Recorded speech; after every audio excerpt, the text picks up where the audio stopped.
Welcome to H2H Outdoors. I'm Clyde Hawsey, and I have a problem tree on my hand. You can see here by this branch. I invited my special friend Greg from Treescapes. And Greg, what is going on here? Because the conifer trees in our area have taken a real abuse here in the last few months. Absolutely, and especially due to that storm that we had in January. And I do want to bring up the fact as well that that storm in January, all those trees that you saw falling over, we had a lot of trees in Cannon Hill and Corbin Park, all these areas where their trees tipped and fell. Keep in mind, folks, that is not necessarily tree failure.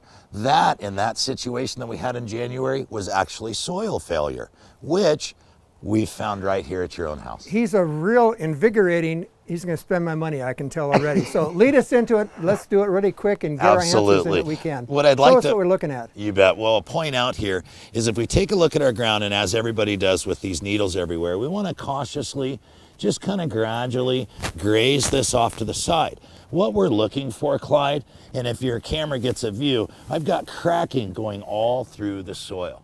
Okay? We were looking at that earlier, yes, I see that. Absolutely. That cracking also extends down to this bluff, and we actually found where the dirt was coming in. Long story short, Clyde, with this tree, we actually have soil shift, okay? So the tree is moving in the wind. Yeah, yep, absolutely.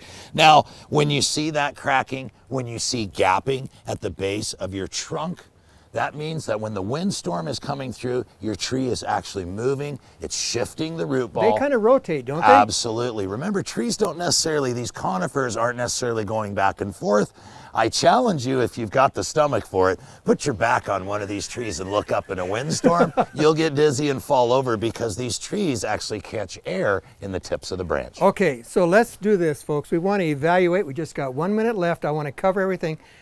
A homeowner can go out and inspect a tree on their own, and what do they look for? So we're looking for lateral cracking rays in our soil, and we're looking for any gapping between the soil and the trunk.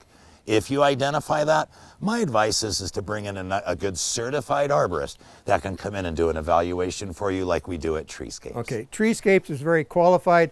I trust them, and in this particular case, Greg, you need to put us on your list at your convenience because this tree does have to come down. I don't want to feature it in my yard. I don't blame you a bit. Or on my bedroom. So, absolutely. Folks, again, Greg, thank you. You're welcome. Folks, go out and inspect your yard. Now is the time. It is time to get with the yard. It's cool out, but you can also see those cracks in the lines if they're there. And we want to make sure that we don't have a danger, and let's take care of that danger before the kids are in the yard.